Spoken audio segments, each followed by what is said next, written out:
Welcome to Life Transformation Radio. This show is all about life transformations and our journey from where we were to why we are doing what we are doing today. We will discuss the hiccups, the roller coasters, and the blood, sweat, and tears that has been poured out while discovering our purpose. It is all about our transformations. Here is your host, Sean Douglas. Good morning, good afternoon, or good evening, depending on where you are tuning in from. Welcome to Life Transformation Radio. I am your host, Master Resilience Implementer, TEDx speaker, business positioning strategist, and international best-selling author, Sean Douglas. This show is currently heard in over 74 countries. So whether it's your first time joining us or you've been listening to us for some time, I want to thank you to those who are listening from around the world. Life Transformation Radio is all about our transformation. Here, we tell the stories of why we're doing what we're doing. We highlight that transformational moment that changed our lives, how we use it to then transform others and elevate their lives as well. You can listen to us live right here on the Blog Talk Radio Network, Tuesday through Friday. Join our Facebook group, Life Transformation Radio Community, and never miss an episode by subscribing wherever it is that you listen to podcasts. Life Transformation Radio can be listened to on Apple Podcasts, Stitcher, Spreaker, Spotify, TuneIn, Player FM, Radio Public, Overcast, CastBox, Himalaya app, the Google Play Music app, and now we are available on Pandora. Subscribe wherever it is that you listen to podcasts. I ask that you also rate and review the show and let us know how we're doing. On the show, my guests are entrepreneurs, speakers, business owners, podcasters, authors, amazing human beings that are impacting the world around them. And my guest today does exactly that. If you have any questions for any of the guests that I bring on the show during our live broadcast, call us up at 657-383-1109. Again, the number is 657-383-1109. Call us up, ask us a question. And with that, please help me welcome to the show my guest for today, Chetan Parkyn. Welcome, my friend. I hope I pronounced that right. Life Transformation Radio. You did indeed, Sean. Thank you. Great to be here with you. Thank you so much. I remember meeting you at an event in San Diego a couple months ago, New Media Summit. And it was absolutely, well, number one, a great event. And two, I remember what you talked about. And it was absolutely incredible. And I cannot wait to dive deep here and showcase your brilliance. Well, thank you, Sean. I'm here and available. Let's go for it. Let's do this. So the title of this episode is Human Design with international best-selling author Chetan Parkyn. He was schooled in England and traveled the world as a mechanical engineer. In India in 1979, while with Osho, his abilities to read for people surfaced when his gifts were recognized by two savants, and he commenced reading hands, cards, the I Ching, and other esoteric systems. In 1993, human design came into his life and has studied, read, and taught it worldwide ever since. His first book, Human Design, Discover the Person You Were Born to Be, was first published in 2009 by HarperCollins UK and is now available and translated in over 14 languages, reaching bestseller status in Russian, Chinese, and Bulgarian. Two further books are The Book of Lines, a 21st century view of the I Ching, the Chinese Book of Changes, tailored for the human design, and The Book of Destinies, Discover the Life You Were Born to Live. And he co-authored that with Carola Eastwood with a foreword by Jack Canfield. For free software and your free human design report, go to Human Design for Us All.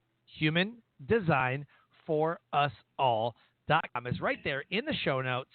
And to go to the free Human Design app, go to the Human Design app, thehumandesignapp.com. And all the Facebook and LinkedIn and social medias are all there right in the show notes. click on those, send him a message, connect with them, and let him know that you heard his episode of Life Transformation Radio. Man, my first question after reading all that is why? Why do you do what you do? Well, it happened when I was about 27 years old, Sean, that I followed all the steps that had been pointed out to me, went through the schooling system, got a degree in mechanical engineering, started traveling all over the world, troubleshooting mechanical engineering. And there was a point in time when I came to a full stop. And somehow or other, I was guided to receive assistance from somebody who could help, somebody who could tell me more about my story. And what was pointed out to me is that I have gifts. And I was encouraged to use these gifts. And so my why is, I have these gifts, I have this life, and these gifts are very helpful for other people. So that is my why. I love it. I want to talk about those gifts, and I believe that everybody has gifts. I've been told that I don't know anything about this other than the people that I've really gotten to know and people I've interviewed on the show. But some of the people have told me, like, well, you have intuitive tendencies. Like I'll dream something. I don't know. I'll wake up and go, that was really weird. And then like 2 weeks later, it'll happen. Or like a month, or it could be months, it would happen. And they're like, oh, those are intuitive gifts. You gotta harness those. I'm all right. Because like, I don't know, like what happens if I unlock something? What happens if I think I'm more scared of what happens if I become so into my potential that I become somebody that I'm like, I don't know if I can do this. Right? Does that make sense? Well, yes. I mean, when I was told about these gifts, I was also told quite clearly, right, you've got these gifts. Practice them. That was it. Yep. Practice them. And the thing is, if you don't practice them, they go to sleep. And when I started practicing them, I realized, yeah, these things work. I have this gift. So, yeah, very important. Okay, that makes sense. Yeah, I'm not afraid of success. It's almost like this. If somebody said, like, because everybody has a fear of some kind. I watch a lot of scary movies. Love scary movies. Love them.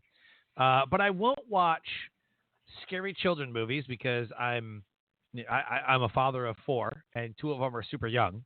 So I don't watch anything with like killer children or like anything like that. And then like paranormal stuff. So if somebody handed me like this machine or this tool and said, "Oh, this detects paranormal," I'm like, "Nope, I don't want it. Nope, I don't want it. Nope." So if somebody told me like, "Oh, you have paranormal tendencies," like, "Nope, no, I don't. Nope, nope, no, I don't." Like that would be like a huge fear of mine. So when I'm hearing you talk about how it came into your life and how you had to work at it, was it something that you loved, or was it something like, I don't know if I really believe in that, or I don't know if, like, 1,000 questions would be going through my head in your shoes.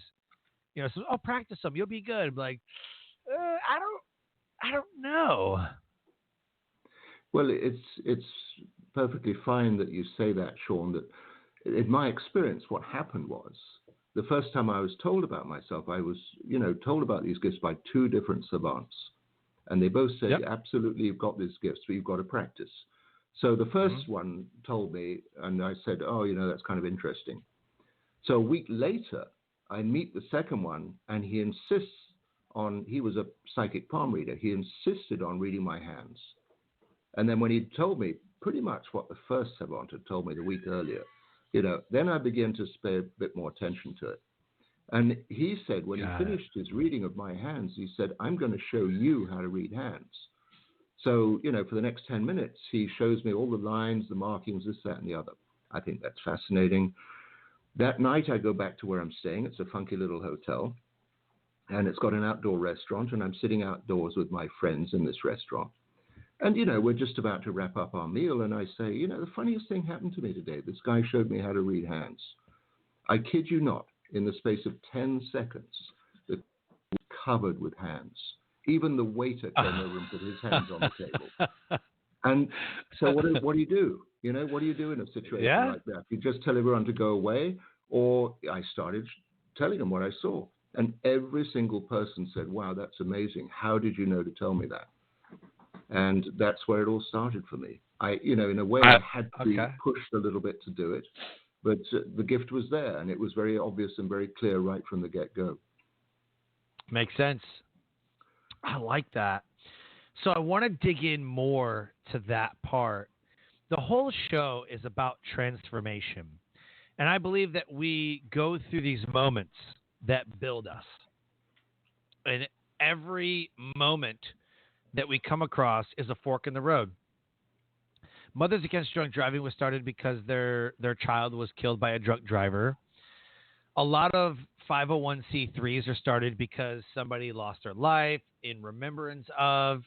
I've got a guy that I served with in the military where the daughter passed away because of a surgical, and it was supposed to be like routine, but they had complications and a lot went into it. But she lost her life, surgery.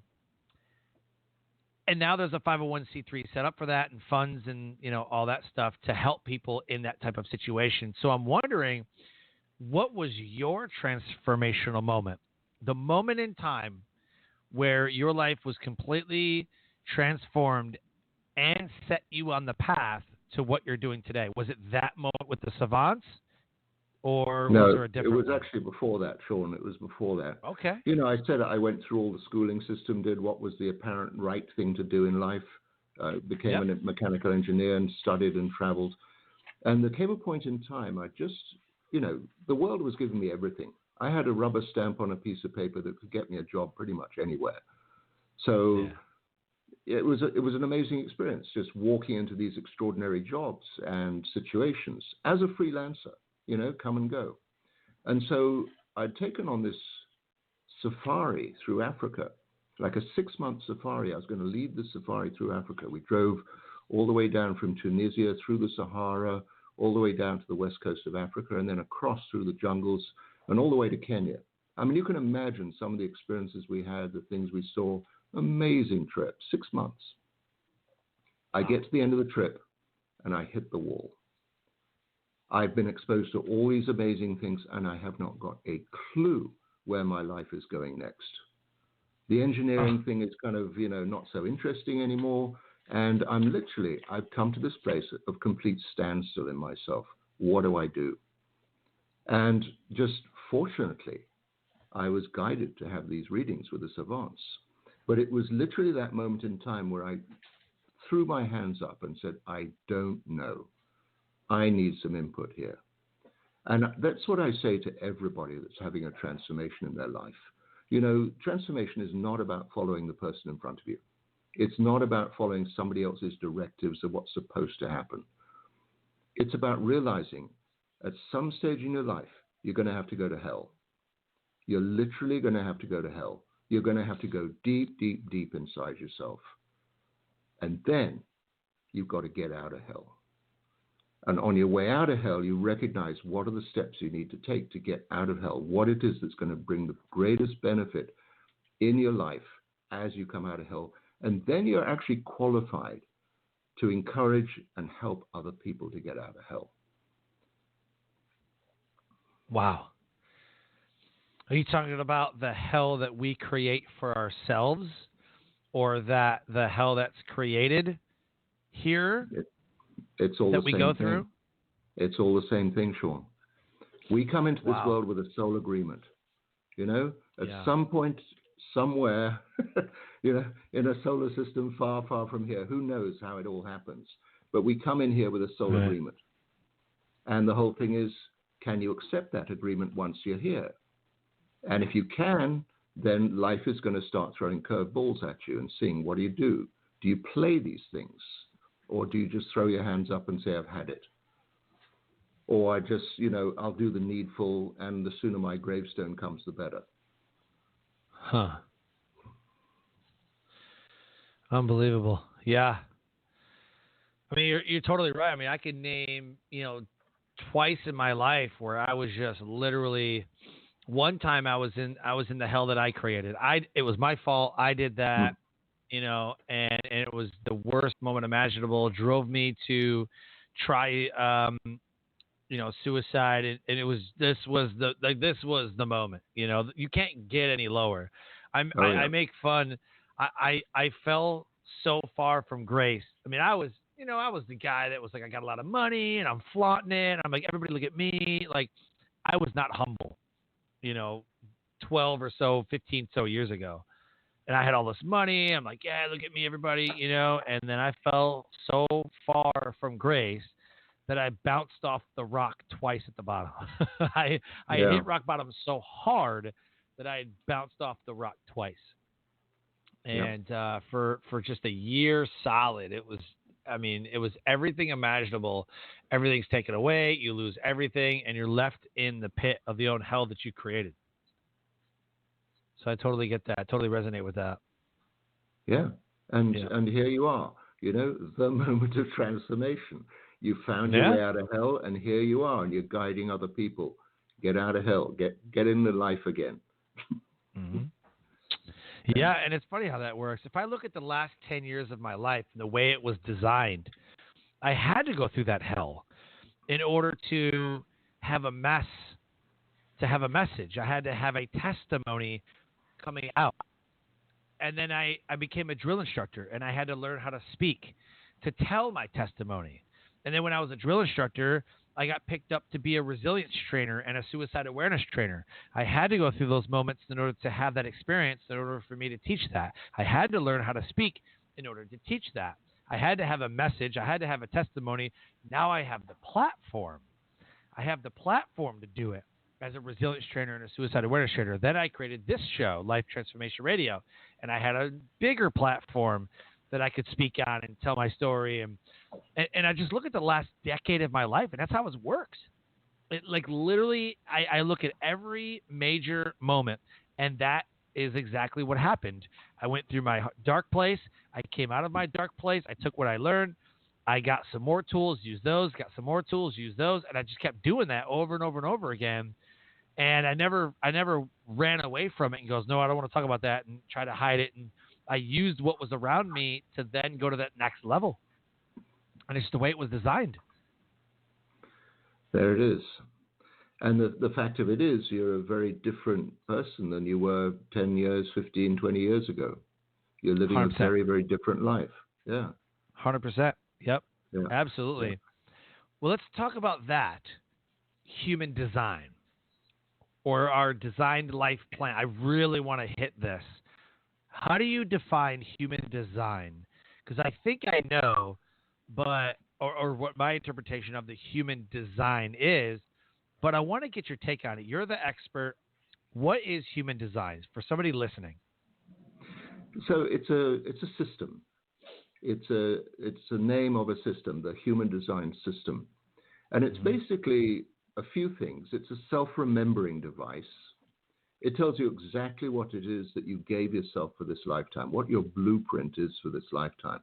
And it basically tells you how to go about living according to that blueprint as a unique presence here. So my situation was, as I said, I hit the wall. This was 1979. And the first person who recognized my gifts, he wanted me to come and work with him because he said, you've got these abilities. And I sat with that for about 30 seconds and I said, this sounds a bit too weird for me. No, thanks. And he just cracked up laughing. He thought that was really funny. I was turning down the world expert on a father to son basis, talking to this weird English guy, and he turned him down, So when he'd finished laughing, he said, it doesn't matter. You're going to do this work anyhow, because there's a new system that's going to come into your life. You're going to write books about it. You're going to introduce it all over the world. 1979. Wow. So this system actually came into being in 1987. It was a download. 1993, it came into my life. I saw my own chart, and I recognized right away, this is my design. This is the system this man told me about. And so I've been working with it ever since 1993. What is human design? I call it very simply a 21st century self-remembering device. So from your birth information, a little bit like astrology, but it's certainly not astrology. We work with date, time, and place of birth, and we get a chart. The thing about the chart is it shows two different patterns. The one pattern, it shows everything about what we could say our life purpose is all about, what we're here to live out on a conscious basis, what we can actually watch ourselves living out. And it also, what it does is it illustrates everything that we've inherited genetically from at least 4 generations of family input. So, wow. Yeah, exactly. So, 4 generations. 4 generations. So why do you land in a particular family? What's the deal there? Well, you have to come into a body, and there has to be a genetic makeup for that body. So in the long story short, the human design, when you're looking at a human design chart, you're looking at the genetic makeup, both the ancestral input and what you come to live out consciously in this lifetime. And so literally you get this blueprint for this lifetime. There is absolutely nothing like it on this planet. This is the only system that can do this. And so once you understand what you agreed to as your design for this lifetime, and then you start realizing how this design works for you uniquely according to you and your nature, all of a sudden you start relaxing into your life. You start dropping those things that absolutely have nothing to do with you. And you start connecting with those people and those things that absolutely really do relate to you. And my great joy in this, Sean, is introducing this system to the world through the books and through travels and teaching and stuff I do all over the planet, but also reintroducing people to themselves. Because all of us get conditioned in this life. Right. We get told everybody else's story, and you're supposed to do this and that and the other. And my experience, when people get their human design, it's like all of a sudden, thank goodness, I always knew there was something about me, and you've just told me what it is. And now I can start living in my own freedom. So in these rapidly changing times, a lot of people still trying to live by old models, the old ways of doing stuff. And basically the rules are all changing. And if you don't know who you are and you don't know what you gave yourself for this lifetime, there's going to be a lot of difficulties. So human design, it puts you on the spot in your own life. That's the beauty of it. It is a system. You cannot live your life by a system. You've got to live your life as a human being. But your human design shows you exactly how, I can say, your vehicle takes you through your life. Mm-hmm. Oh, wow. I mean, I've heard about like palm reading, because that's what you're doing, right? I mean, you say hand reading is palm reading, and right? Yes. Okay, yeah. I find it so fascinating to me, so fascinating that you can look at someone's hand and just know. Like to me, it's just it's so mind blowing, and it's so higher power. That somebody designed a way to look at how the lines are in your hand, and I've heard that they're pretty accurate. Like, it's not just something that's like made up. Like, this is pretty accurate. Well, there's many different levels. Yeah, there's many different levels of doing it. Yeah. Oh, I'm sure there is. I'm so fascinated by it. Because if you think about it, you've created a demand inherently within people that says, hey, man, I can, tell you your future. I can tell you this or that, or, whatever. Let me see your hand. And they're like, oh, my God, I have to know. Because people want to know what's going to happen to their life. People want to know. That's why like psychics and mediums. And I remember back in the 90s, they had Ask Chloe. You would dial a 1-800 number, and you would ask Chloe. And it was like, I'll tell you what you need to know about relationships and love and money and all this stuff. But I think that's the draw, is people literally want to know what's going to happen in the next 5, 10, however many years. And if you can do that, you've got something. And if you're really good I think that the way that my mind works is it's not just enough to know it. Like, what do I do with it? So if you have something, and I know you do, that gives them like, hey, here's your knowledge. Now go take action. Like you take action on the stuff in order for it to happen. Just because it says it's going to happen, like you kind of need to take action too. Well, I would agree with that, Sean. But as I said, I started reading hands, faces, cards, tea leaves, coffee grinds, whatever it was, auras, everything. I started doing all that 40 years ago. Yeah. And, I had this gift of being able to tell people what was going to come. And there just came this point in time where I stopped doing that. I stopped telling people what it was that was likely to happen in their life. Sometimes I would say if there was something serious coming up, I'd say, sharpen your awareness a little bit, but I would not go into the detail of it, because what I found was people would start holding their breath. They would start, I can't move at all until whatever it was he talked about has come into my life. So I stopped doing it. Yep. And what I found with human design is, and here is something that is truly amazing about it. Human design puts you in present tense. When you consider life, we've all got stories from the past, whether they're factual or not. We've all got ideas of what it was that influenced in our life. We've all got ideas about what might come into our future, but these are all based on what it was that was the past experience. The only reality that we've got is the present. And so the whole key to life in the end is being really present, in the moment, present. Mm-hmm. And from the beautiful thing about human design is it actually puts you in present tense, that you become so relaxed because you're so familiar with your design, what you've given yourself, that anything that comes up doesn't faze you. Everything, everybody, whatever it is, what people say, how people react, whatever, doesn't faze you. That you find an easy way of interacting with life because you're living in the present tense. Love that. Yeah. So, the difficulty about psychic readings and telling about the future and stuff is it's subjective. The way it's expressed is according to the person that's giving the reading. What is their experience? What's their background? How clear are they in their life? Are they really tapping into something that's authentic? The thing about human design is once you understand your human design, you realize that human design for you is objective. It just tells you this is the design that you gave yourself. This is how it works. Go for it. And so it's a system that gives you a complete sense of freedom. Once you understand, you're not dependent on somebody interpreting it for you. It gives you access to your own life experience. That's the difference of it. So you're empowered in the present tense. You're just empowered to be yourself according to your own nature in the present tense. How do we make sure that we're actually doing that?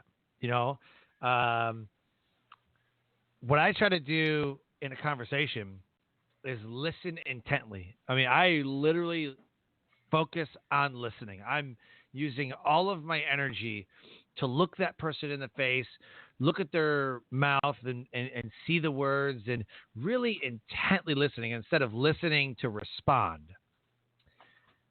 So how do I make sure that I'm, and that's just in that conversation. And there's other things that, like if I'm hiking or if I'm fishing, I'm looking around, maybe I'm counting leaves on the trees, or maybe I'm counting the ripples in the water, or I don't know, something. But how do you suggest someone to fully understand, how do we know we're living fully present in a moment? Well, again, I would draw people's attention to the human design. Like, get your human design chart and get your human design report. We generate reports for everybody all over the world. Get your report, and it will tell you exactly what your design is and how to live it out to the best. So what you're talking about here, Sean, I think is when you're listening to somebody talking, you're looking them in the eye. And, if they're looking you in the eye as well, darn well if they're telling you the truth or not. Oh, yeah. Yeah. So that is one thing. I mean, it's a heart-to-heart connection. But also the quality of the sound of their voice is going to also tell you, is this something that's authentic or is it somewhat, rearranged in a way? Tone of voice. So for me, the whole concept of transformation happens through sound and silence. The sound takes us to the edge of an experience. Somebody talking, and they're telling you something very detailed or interesting, or you're listening to some music, and you're going along with the music, and then all of a sudden there's a pause in the music. And it's almost like you just drop off into your own appreciation or understanding of what it was that was being said or where the music was taking you. And you actually have an inner experience. So it's the same when you go out in nature or you go fishing or you're watching the ripples on the water. You can have that moment where everything just stops, where everything just comes to a point of realization. And in that moment, you will know I'm absolutely in the present tense. And it's a purely magical moment. And if you can stretch that moment out, all of a sudden you're in a very, very blissful state. And honestly speaking, this is why we came into this world. We came in here to have these blissful experiences, to, be delighted by nature, to be thrilled by our interactions with each other. And being in present tense, that's the icing on the cake. Oh, for sure. Yeah, I'm definitely going to get my report. I like to say yes and just figure it out. Unless it's like a huge fear, like, paranormal activity or spiders.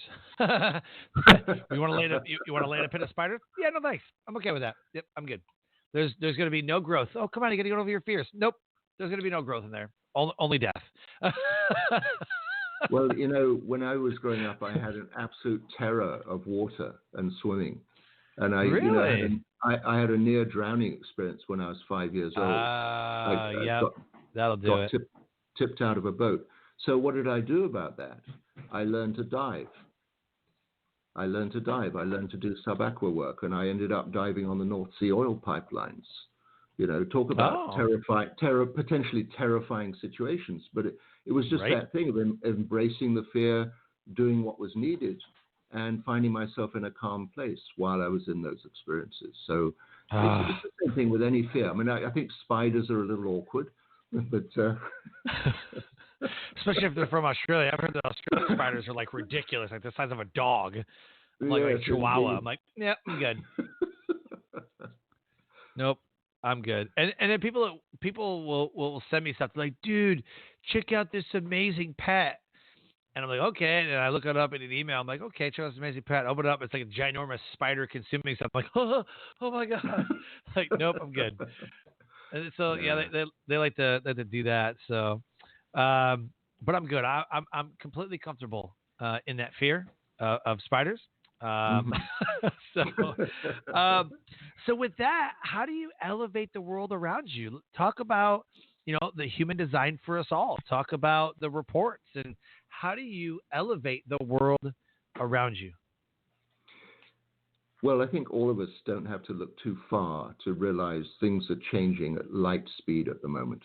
I mean, more has happened in the last 10 years than happened in the last 100 years. Yes. More has changed. That all the old rules are just going out the window. So to me, it's so important that people get in touch with who they are and what their life is about. The gold pocket watch and stuff when you retire, ancient history. Working in a job that you don't like. I mean, what for? Right. Why do you do that? What's the suffering all about? That is an old Victorian principle. Get a job and suffer through it and get the money. I mean, we have to realize at the moment as well, in the 50s and 60s, a single householder could support a house in a very good middle-class way. No longer possible, right? Everybody has to do something or other. The day is stretched out in work and, busyness. So the rules have all changed, and they're not going to stop changing. We have this concept now that came in called fake news. How do we establish for ourselves what is truthful? And we have these entities like Facebook and all these different ways in which information gets put around. And it looks so convincing. How do we know that this actually is truthful or relates to us? And so one of the most important things for all of us in these days is to find out, what is my truth? What did I come here for? Am I just kind of filling in a gap here? Births, marriages, and deaths, is that what I'm doing? Or did I actually come here to have a transformational lifetime? And to me, it's very evident, the fact that the world is transforming so fast, that the people in the world have to transform as well. So it's quite clear to me, I somehow fashioned my life to be in touch with a system that absolutely can change people's lives. And it's, I've had to tiptoe into it. I had to check it out. I had to experiment with it. But I've read for over 10,000 people now, all over the world. I've taught hundreds, probably thousands of students all over the world in human design.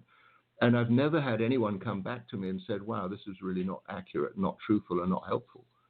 Every single person says, this has transformed my life. Now I understand what my whole life's about. So, yeah, that's I love it. If I'm going to use the word mission, it's a mission to help people find out what they came here for, and to have a great time in this life.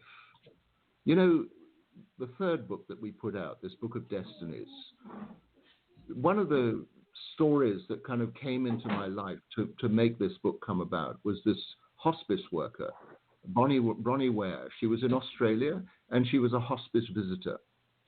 And so she would go and she would sit at the bedsides of people that were just about to go off. They maybe had a few hours to go. They maybe had a few days to go. She would sit at their bedside and hold their hand and talk with them. And what she started realizing was most people would have some kind of a regret. And she started making a list of these regrets that people came up with. And the number one regret that she kept hearing over and over again was people saying to her, I wish I had lived my own life instead of living a life that everyone expected of me. Oh. Yeah. That's deep. That's deep. Yeah. Especially from children who come from prominent families and you're just expected to take over the family business, or you're expected to go to a certain college like Yale or Brown or Harvard. But it's more widespread than that, tough. Sean. It's more widespread than that. Everybody is told, you come in, you go to school, you hear about everybody else's idea of what life is. You go to church, you hear about everybody else's idea of what religion is. Oh, yeah. And, all of a sudden, you're living somebody else's story. And I always say to people, Jesus was not a Christian. Buddha was not a Buddhist. Muhammad was not a Mohammedan. All of these religions and all these creeds and stuff, fabulous people. I mean, Jesus, what an incredible guy this was. And Buddha, what an extraordinary life he lived. And yet, neither of them were what it was that came out from them. They lived their lives, they lived their example, they did their things in a very high state of consciousness. But everyone else was trying to interpret what it was all about. And the thing of it is, it's very easy for somebody in a high state of consciousness to look down and see what's going on. For those that are trying to look up and see, well, what are these people up to and what are they really doing? It's a totally different thing. So all of us have been conditioned in all kinds of different ways. And, for somebody that actually connects with the Christ, I would say absolutely fantastic. But if you're just going to go along with some kind of belief system or rule system or whatever, you might want to have another look at that and just see, does this relate to me? Does this harmonize with me? Yeah. But I want to, before we end this, because I'm a Christian. I was raised Roman Catholic, and I make my mom mad all the time because she's like, you need to go back to Catholic church. But I was like, Mom, I found God when I left the church. Okay. Like I didn't find God in church. I found God when I left, church and actually opened a Bible and became like a non-denominational Christian. And I go to a non-denominational Bible-based Christian church in North Carolina. Grew up in Michigan. So what I learned in the non-denominational church was that you build a relationship with Jesus. It's not just you read your Bible and you go into a wooden box and talk to a guy you've never met before and exercise your confession. Like, just because you do these acts and you say 12 Hail Marys does not mean that all of a sudden you're sinless now. That's not how it works. So my mom gets mad all the time when I tell her that. Are you saying that Jesus wasn't a Christian because – so you're saying Jesus was not a Christian because they weren't his beliefs? No, Jesus was a Jew. Oh, okay, I got you. Okay. I thought you were going somewhere deep. Like, I thought you were going somewhere, like, literal deep with this. Well, I can. I mean, you face it. Where did Christianity end up? Rome. Who was running the scene in Rome? The Romans. Romans. That's why it's Roman. They interpreted it, Jesus' message, they interpreted it in any way they wanted to maintain control over their empire. Yep. Got it. Okay, yeah, that makes sense. I was like, wait a minute. Did I miss something? Like, what? I was about to have a breakthrough. You could say the Jewish population missed out on the biggest business that ever has been, the Roman Catholic Church. Oh, yeah. So let's do this. We got about 3 minutes left. 30 seconds. Take it away. Shameless plug. Plug your websites, programs, product, services, whatever it is that you want the audience, whatever your offer is. Lay it on them. 30 seconds, go. Well, my great encouragement for everybody is, look, this human design is an amazing tool. It will absolutely change your life. So we have on our website a free report. You go on the website, Human Design for Us All, spelled out. For us all. We're including everybody all over the planet. HumanDesignForUsAll.com. Go on that homepage, generate your report. It'll get delivered to you. Have a look through the report. If you like what the report tells you, if you resonate with it, get your comprehensive report. The books are available on our website. The books are available in 14 different languages. Take your choice. Find it. It's on Amazon all over the world. And realize whatever life is doing for you can be enhanced when you really get in tune with your own nature. That is what human design does. If you're really fascinated by this, book a reading with me.